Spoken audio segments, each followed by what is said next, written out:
I'm vanilla, baby. I'll you, but I ain't no killer, baby. She 28, telling me I'm still a baby. I get love in Detroit like Skilla, baby. And the thing about your boy is I don't like no whips and chains, and you can't tie me down. But you can whip your lovin' on me. That's right, whip your lovin' on me. Young Jackaka, Rico like Suave, young Enrique, speaking at AKA. She's an alpha, but not around your boy. She get quiet around your boy. Hold on, don't know what you heard or what you thought about your boy, but they lied about your boy. Going dumb and it's something idiotic about your boy. She wearing cheetah print, that's how bad she won't be spotted around your boy. I don't like no whips and chains, and you can't tie me down, but you can whip your lovin' on me, baby. Whip your lovin' on me. I'm vanilla, baby. I'll you, but I ain't no killer, baby. She 28, telling me I'm still a baby. I get love in Detroit like Skilla, baby. And the thing about your boy is I don't like no whips and chains, and you can't tie me down, but you can whip your lovin' on me, baby. Whip your lovin' on me. Young MISSIONARY. He's sharp like barbed wire. She stole my heart, then she got archived. I keep it short with a Lord Farquaad. All the girls in the front row, all the girls in the barricade, all the girls have been waiting all day. Let your tongue hang out, everything. If you came with a man, let go of his hand. Everybody in the suite kicking up their feet, stand up, dance. I see you. And all the guys in the back waiting on the next track. Cut your boy a little slack. It's Young Jack. I'm vanilla, baby. I'll you, but I ain't no killer, baby. She 28, I'm still a baby. I get love in Detroit like Skilla, baby. And the thing about your boy is I don't like no whips and chains, and you can't tie me down, but you can whip your lovin' on me. That's right, whip your lovin' on me. No whips and chains, and you can't tie me down, but you can whip your lovin' on me, baby. Whip your lovin' on me, baby. Welcome back to another edition of the fifth quarter. We are in week 12, season 2, and it's getting close to about that time, which is called playoff time. But before we get into the predictions and the recap, we're going to check out these standings race and see what's happening in all these divisions with these division races. First up, as always, we begin with the AFC North. Steelers 10-1, 7-game win streak. He played the Ravens. I think, last week. And he got the win. So Steelers standing alone at the top of the division right now. Ravens right behind him. But how much of a surprise is it? Because I've been talking about the Bengals quite often so far when I do these predictions and recap. And but the Bengals has been silently playing some good football. He's 7-4, and he's right there in that, not only the division race, but he's also in the wild card race. So he's doing his thing right now.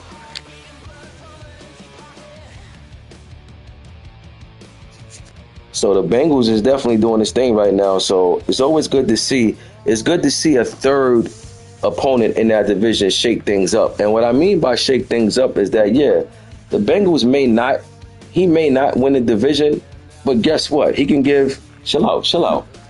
He can give the Ravens or the Steelers a crucial loss. But the Ravens already played the Bengals, and the Ravens took care of business. So as in right now, I believe they play one more time, and I think the Steelers got to play the Bengals twice. So good to see the Bengals in this race over there in the AFC North. But right now, it's the Steelers on top at 10-1 on a 7-game win streak. Then over here in the AFC South, you got Big Game James. Right, you look at the Texans. They lost to the Cardinals. They had another loss not too long ago before that. You might have thought that the Texans might have been struggling, but lo and behold, the Texans are still 9-3, forced to be reckoned with. Won his last 2 games. He's in a tight race though this season with the Colts. Colts 9-3. Colts lost his last game, and Texans right now have the tiebreaker over the Colts as the way it seemed. But this is what you want to see. You don't want to see one man dominating the whole division. It's only one division that I think that one man is sitting on top and ain't got nothing to worry about. But I think everywhere else is at least a 2 or 3 man race going on. But this is a 2-man race going on in this AFC South. And Texas and Colts going to have to play one more time. In the AFC East, we got 7-3 Dolphins sitting at first, won his last 2. We got the Jets sitting at 6-5. He lost his last game. He's now 2 games out of first. And we got the Bills at 5-6. Yes, that's right. The Bills, Dwayne is still in this division race.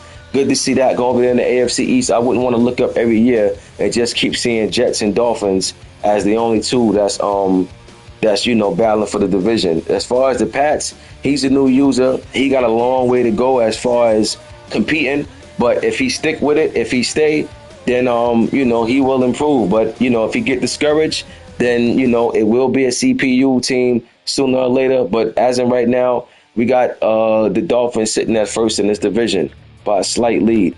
In the AFC West, this is the division I was talking about. This is probably the only division that's the division leader.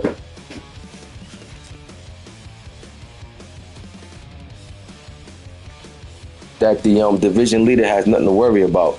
So Chiefs are sitting at 11-0 right now. That's the problem, Murph. He on 11-game win streak. Haven't lost a game. The last game he lost was a Super Bowl game. So this is impressive run night right now. The Chiefs going on, But like I said, he got a chip on his shoulder. The way he lost in the Super Bowl last season, I know he took that going into this season. And right now, he's just been punishing pretty much everybody that he's played. So we'll see who can slow this Chiefs offense down, and who can be the first team to give the Chiefs their first loss. But if I know Murph, I don't think Murph cares about going undefeated. I mean, he'll keep playing, he'll keep winning if that's the way it falls. But he don't care nothing about a perfect season. He's just trying to come out and just dominate. If you let him dominate, and he's just got one goal in mind, that's to get back to the bowl and win the bowl. In the NFC North, we got Dre Day and the Chicago Bears still sitting at first in that division at 8-2. The Lions at 6-4. The Bears been in first this whole season so far. We'll see. Will he give up first place late in the season, or will he hold on to it and run away with the race? Because right now, the only team he got to worry about is the Lions. The Packers are struggling, and the Vikings is not having nowhere near the season that they had last year. So right now, the only team he has to worry about is the Lions. And I think he plays the Lions this week, if I'm not mistaken.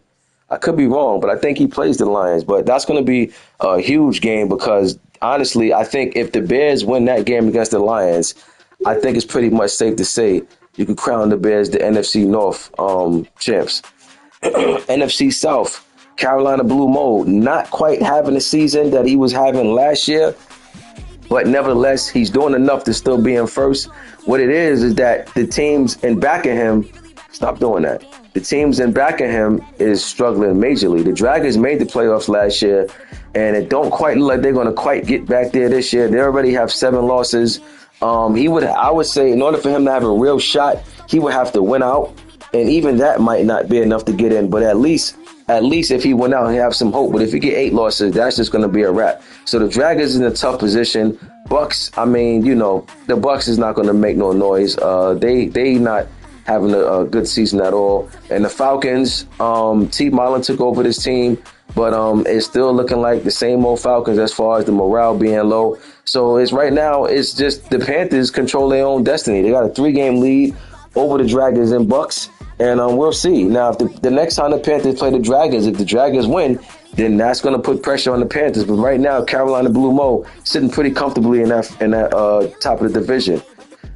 Then we got the NFC East. We got the Eagles and Cowboys tied for first. Right now, the Eagles has a tiebreaker over the Cowboys. And then we have the Giants at 6-4. The Commanders at 2-8. The Eagles on a 6-game win streak. Just came out a real tough game against the Cowboys, able to pull that one out.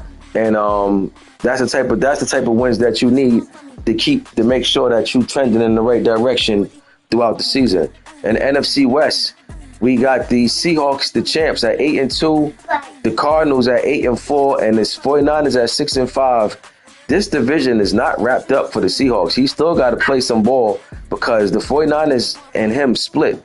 So the 49ers and Cardinals just got to keep playing and see if anybody can give the Seahawks team some losses.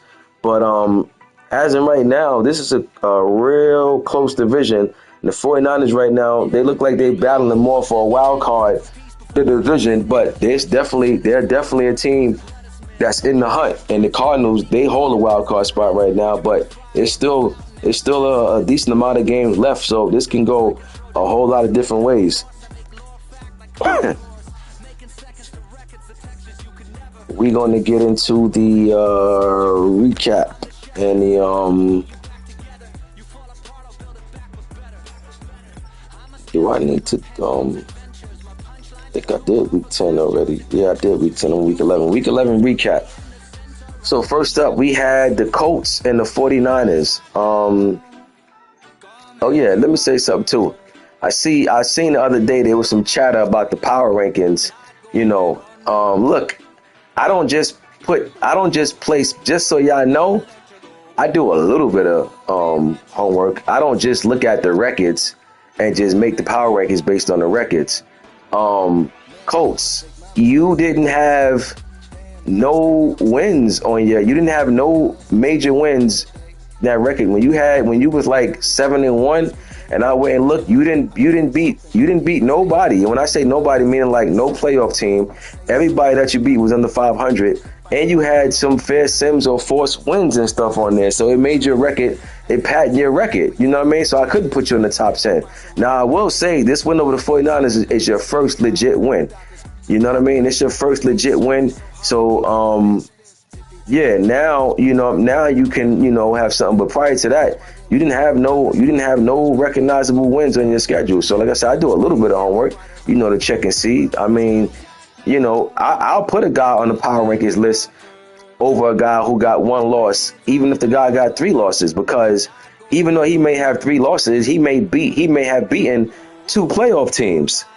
You got 1 loss and you ain't beat nobody that's over 500. I'm going with the guy that's got some playoff wins on his resume. So I do a little bit of homework before I make this power rankings. You know what I mean? So, being that I'm saying that, I'm now that y'all know that, I don't just go look at records and say, all right, this team is 8-1, this team 8-1, this team 7-2. Let me go ahead and I don't do that. But anyway, the Colts, this is a good win over the 49ers. This was a big win actually. Like I said, he's in the tight division race with the Texans, and it's a tough loss for the 49ers. You know what I mean? This gave them their fifth loss on the season. And honestly, if I would have predicted this game, I would have took the 49ers to win this, but I would have been wrong. But impressive win for the Colts. I mean, not only did it win, his defense only allowed 10 points. Cardinals and Jags. Cardinals won this one 34-23. Cardinals having a real good season right now. He holds a wild card. He only has 4 losses on the season. He's doing this thing right now. He's controlling his own destiny, and he's in the division race. So he's taking care of business, and he took care of business in this one. He won by 11 on the road against the Jags. Then we had Bengals and Packers. Bengals won this one 45-42. Bengals almost suffered the upset loss. That would have been crucial in that AFC North over there, because the Packers season is done. So right now the Packers just working on some things, get ready for next season. But this would have been a crucial loss for the Bengals, but they pulled it out. They won by 3, 45-42. Then we had the Chiefs and the Raiders. Raiders, my boy. 112 points you gave up. I mean, that's a whole lot of points, man. That's a whole lot of points. But only thing I can tell you is this. Use that type of loss like that as motivation. You know what I mean? If I'm you, I go back and look. I go back and watch the game if I'm you. And I go back and see all the crazy decisions that we made. You know what I mean? So you got to bear in mind, you're going to have to take these type of losses on the chin and learn from it. Yeah, it's terrible that you gave up 112 points. Yeah, it's every humiliating thing that you could think of. Yes, it's all of that. But at the same time, it's only 1 losses. Okay, I mean, listen, I did with the whole new playbook thing. I've been down that road last season. You know what I mean? But I would definitely say it was bad timing for that, because when you in a tight race for the wild card and a division, ain't no time to be experimenting. But I get it though. That playbook, when you pick a new playbook, The bad thing about picking a new playbook is that when it's time to come up with a big third down play or a big play, you don't know what to go to because you messing with a new playbook. So yeah, I've been down that road. When you play the new playbook, you like a fish out of water, you know. But Raiders, man, listen, this is no time for me to get on here and clown you and crack jokes and all that. I'm rooting for you. You know, like everybody that's been in my leagues always hear me say I root for parity. I'm rooting for you to take these type of losses like this and learn from it. You know, at the end of the day, Murph is one of the best guys in this league. You know, I mean, I still don't say it's an excuse to give up 112 points, but it happened. At the end of the day, just learn from it. You know what I mean? Grow from it. Make sure it don't happen again. You know, let it make you mad. Let it make you angry. You know what I mean?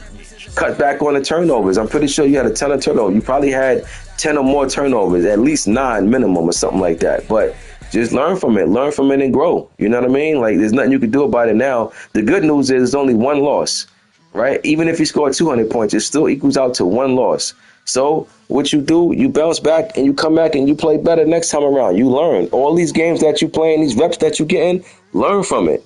You know what I'm saying? That's all it is. Just learn and grow and just get better, because you will get better when you keep playing. Because you're going to start developing certain tendencies. You're going to start picking up things that other people is doing, and then you're going to apply it to yourself. So use this game as motivation.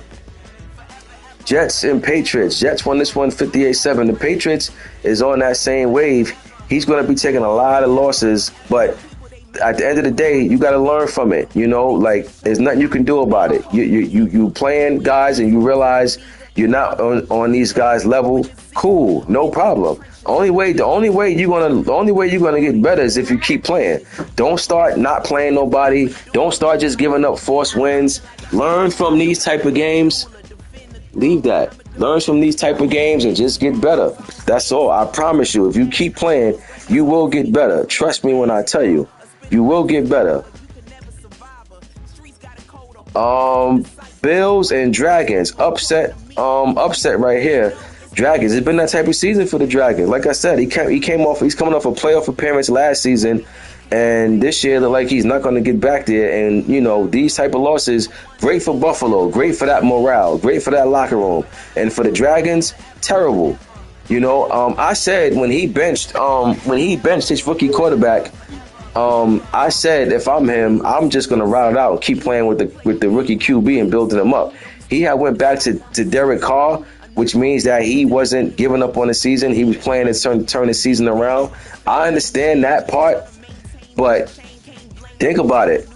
Even if you get to the playoffs with Derek Carr, you know, Derek Carr, he's only gonna regress after the season. You're gonna have to go to the rookie QB, and the rookie QB is not gonna be no better than what he is right now. So I would just be, being that you didn't have the best of starts, I just would have kept playing with my rookie QB, what's his name, Milroe.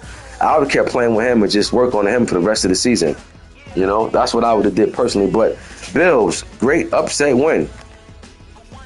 No, I can't even really say upset because the Dragons been struggling. I'm saying upset because I'm just going to user against user. But at the end of the day, your record is a little better than his. But still in all, man, nevertheless, good win for the Bills. Bears and Vikings. Bears took care of business against the Vikings, did not put itself in a position to let up that grip on first place in that NFC North. So Bears was at home against the Vikings, and he went by 21. Cowboys and Broncos. Cowboys won this one 56-14, went into Denver into Mile High. Mile High wasn't a problem for Dallas. They put up almost 60 points against the Broncos. Great win for the Cowboys. Steelers and Ravens. This was payback. Steelers got a little revenge.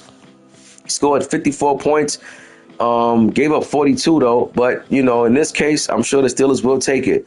This is a big time win for the Steelers. They needed this one because the Ravens, the last time they played, the Ravens blew them out. Steelers didn't blow them out, but at the same time, when you got a division race close like this, how many points you win by doesn't matter. It's about getting the dub. That's what the Steelers did, and they split on the season.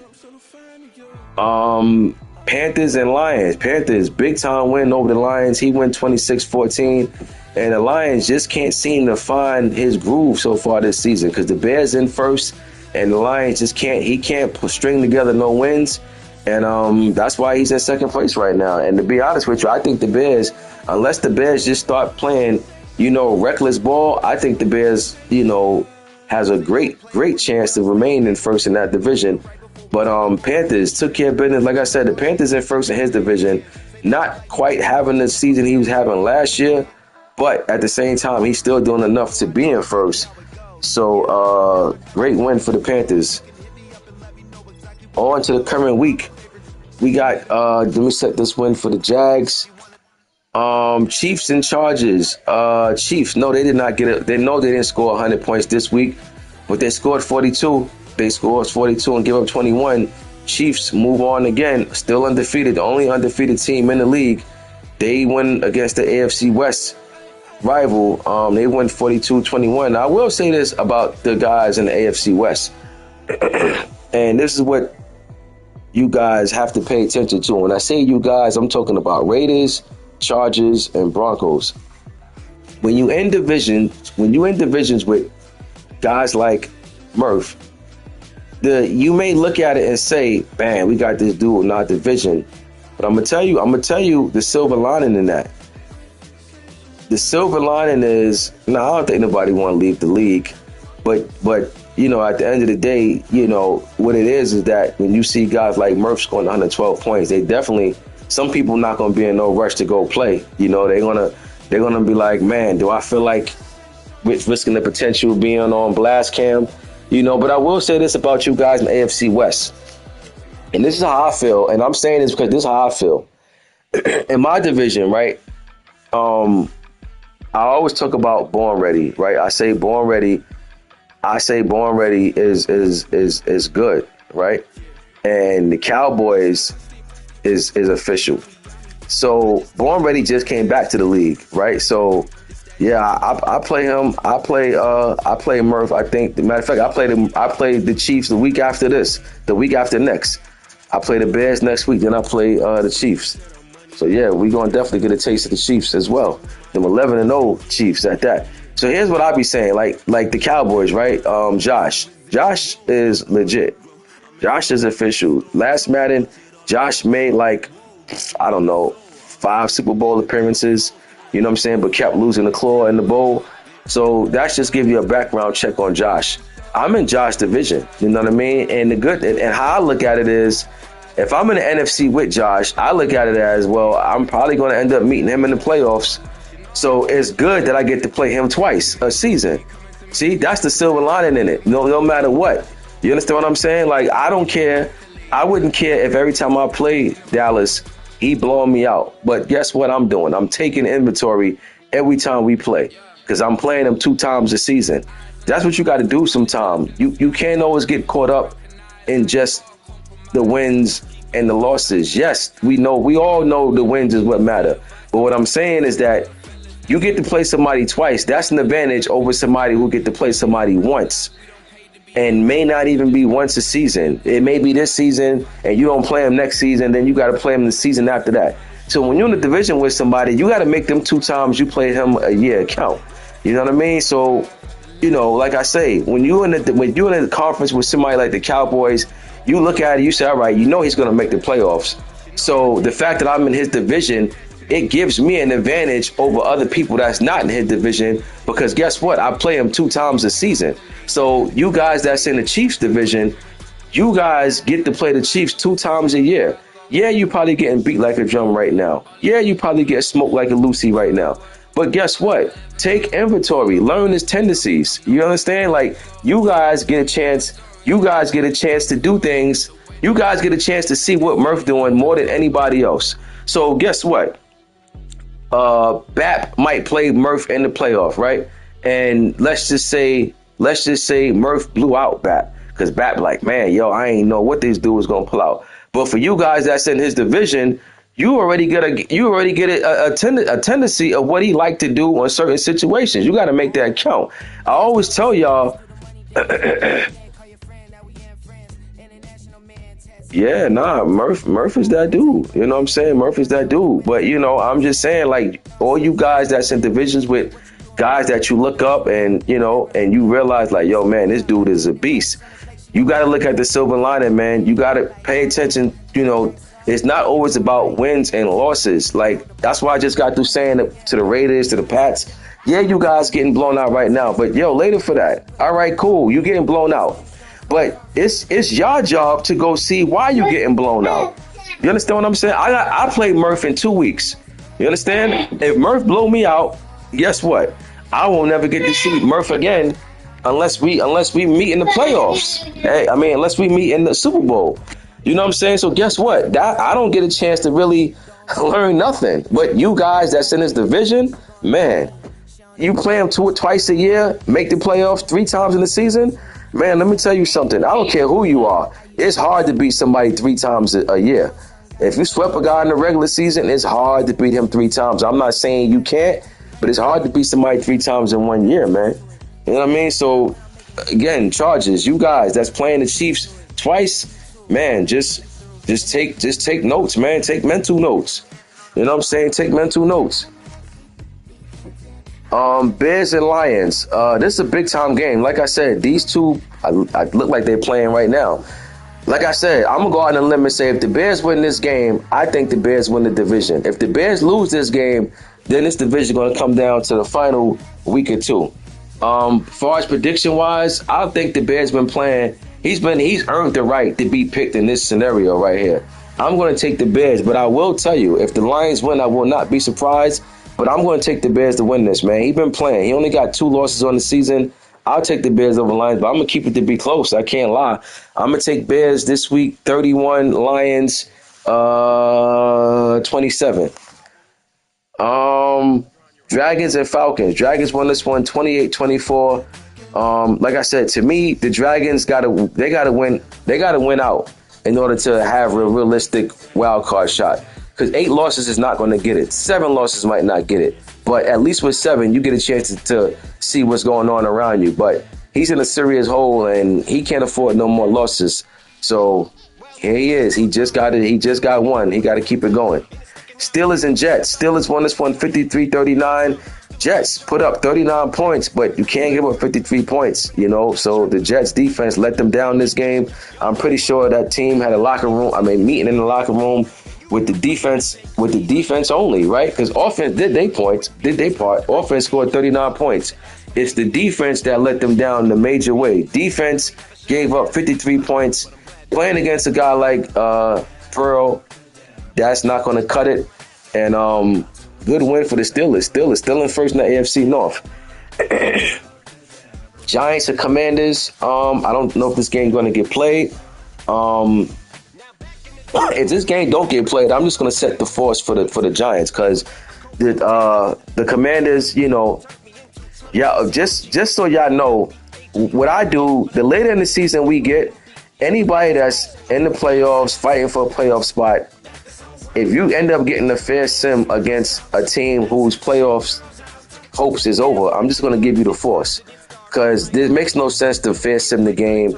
Commanders right now, he's playing for a draft pick anyway.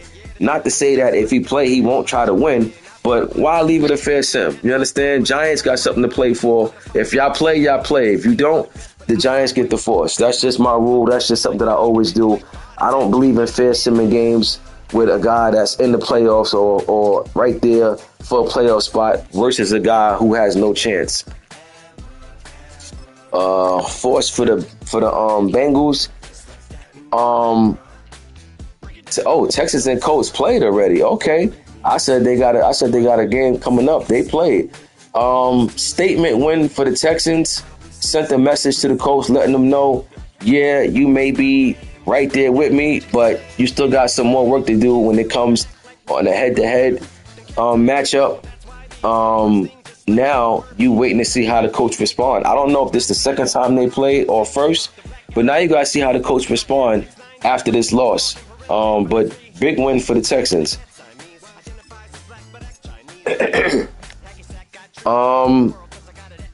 Niners and Cards. Big time win for the Niners. Major win.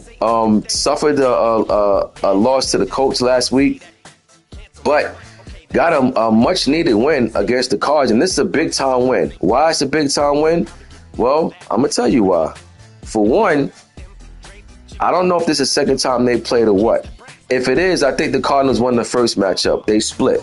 So you got to keep in mind that all of these things tie in should they end up with the same record and they're looking for a wild card spot. And the Cardinals has 3 losses. The 49ers have 5 losses. So the 49ers definitely closed that gap. And here we are now. We're getting closer to the end. This race is going to finish out. You know, trust me, what you see right now is not how it's going to finish. There's going to be some musical chairs being played. It's a big win big win for the 49ers, man. They showed up. They showed a lot of heart in this one, because I think they know, and if they'd have lost this one, the rest of the season would have been real dim. So big win for the Niners at home over the Cards. Raiders and Broncos, neither one of these teams has anything to play for. I'll take the Broncos to win this one, though, if they play 38-13. Bucks and Panthers. Okay. Oh, that's a game changer. 49ers said he plays the Cardinals again. And that game is going to be even bigger than this one. Because now what happens is, if the 49ers win that one, he holds the tiebreaker over the Cardinals. And this is what that means. If they both ends with 5, like after that game, right, the 49ers win, the Cardinals will have 4 losses and the 49ers will have 5 losses. So now, with the 49ers have the tiebreaker. So now the 49ers just saying, I just need the Cards to lose one more game and have the same amount of losses as me, and I hold the tiebreaker over him. So that's going to be a big-time game for the 49ers. And let's be honest, when you start getting late in the season, you start getting to them big games, teams like the 49ers is more experienced with them type of games. The Cardinals, he haven't really been in this position. Activist is one of them guys who pretty much always miss the playoffs. So he's not really that experienced when it comes to them big-time games. You know, like he'll still try to do trick plays. He's one of them guys that will try to do trick plays when it's not even time for that right now, when he should have just ran the ball. You know, he's still doing stuff that he got no business doing. He's one of them type of guys. So, you know, the later it get in the season, the more the experience is going to show as far as who's more conditioned and who's more well equipped for these big moments. And I'm telling you right now, that points in the 49ers' favor. And after this type of loss that the Cardinals just took to the Niners, I'm telling you right now, the Cardinals are not going to come into that game with the most confidence. So that's going to be a major game. And mind you, the Seahawks still got to play ball as well. Seahawks does not have this division on the bowl. Yeah, he's the champ, but guess what? That's last season. Him being the champ is not going to give him no extra points. He still got to go out and win games. So we're going to see how the NFC West shaking out. Panthers gets the force over the Bucks. Packers and Vikings, neither one of these teams have anything to play for. They're playing for a draft pick. If the game get played, you know what? I'll take Packers in the upset. I'll take Packers to win this one if they play 35-31. Eagles and Cowboys, man, this is a big time win for us. We needed this win in a major way because the Cowboys, they punched us in the mouth the first time we played, and we needed this one. You know what I mean? We needed this one in a major way because this would have knocked us 2 games out of first, and we would have got swept to him, and he definitely had the tiebreaker over us. Listen, man, we played. I can't even say we played great ball. We played great ball more or less after a slow start because we went down 21-0. Yeah. Josh is that's a fact. Josh is definitely in the Heartbreak Hotel. Josh, my boy. You know what I mean? But Josh definitely checking in. Josh, check out is tomorrow noon, my boy. Complimentary breakfast on us. Check out the menu. We got French toast, pancakes. If you just want cereal, we got cereal as well. Choice is yours, but check out his noon, Josh. You definitely in the Heartbreak Hotel. You was up 21-0, and we went and finished the game on a 28-0 run. I'll take it. I don't like the slow start, but I'll take it. You know what I mean? I'll definitely take it. I just made a mental note to remember, that the first time he played us, he tricked us because he ran way more than he passed. So I said to myself, he probably going to come out and do, especially because I seen that he lead the league in rushing. So I said, okay, he switched up and went southpaw. He's running more than he passed. So when I definitely seen him coming out, I said, all right, cool. That's how he gonna play. You know what I mean? We lost. We got tricked in the first time. So we wasn't trying to allow that again. He had over 20 attempts and we didn't give up 100 yards. So defense came and we played ball, man. We played ball. This is a big time win for us. We needed this one. Biggest win of the season for us at the moment. But guess what? There's no time for celebration. You know why? Because we both have 3 losses, right? And guess what? The Giants sitting right there with 4 losses, who I still have to play 2 times. So guess what? This game means something for the moment, but it does not mean anything, going on after that. Oh, Cards got 4 losses? Oh, okay. I mean, yeah, man, this race is shaking out. You know what I mean? But yeah, like I said, the Giants sitting right there with 4 losses himself, who's only 1 game out of first because, he has 4 losses. So I said before, this NFC East race is going to be a tight race, and it's definitely shaping up to be that. And and what's interesting is that the Giants still got to play the Cowboys twice. So it's a whole lot of games left to be played. I'm fortunate enough to come out on the right side of this. But yeah, as in right now, Cowboys, you are in Heartbreak Hotel, sir. At least we gave you a king-size bed. Happy Thanksgiving, because this game was on Thanksgiving. I heard them making Thanksgiving references. So happy Thanksgiving, Cowboys. Eat all the turkey you want. Patriots and Dolphins. Listen, Patriots been getting whipped by everybody. So I'll be crazy not to pick the Dolphins in this one. I just want to see the Patriots compete, to be honest. I don't think he's going to win. I just want to see him compete. You know what I mean? That's what I'm rooting for. I'm rooting for to be competitive. But I'll take the Dolphins. I can't even pick it to be competitive. I cannot lie. I'm rooting for it to be competitive, but I think it's going to be a blowout again. I haven't seen nothing that tells me otherwise. I'll take Dolphins 65-10.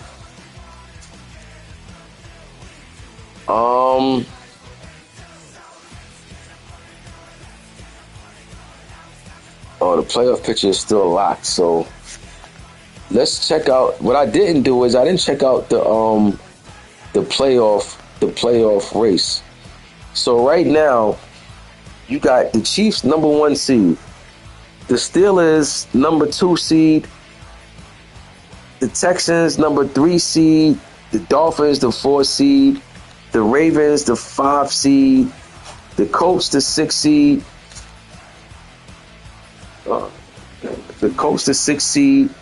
and the Bengals the 7th seed. So as in right now, you got the Jets on the outside looking in. He's still right there. He's in the race. The Jags are still in the race, and the Bills are still in the race.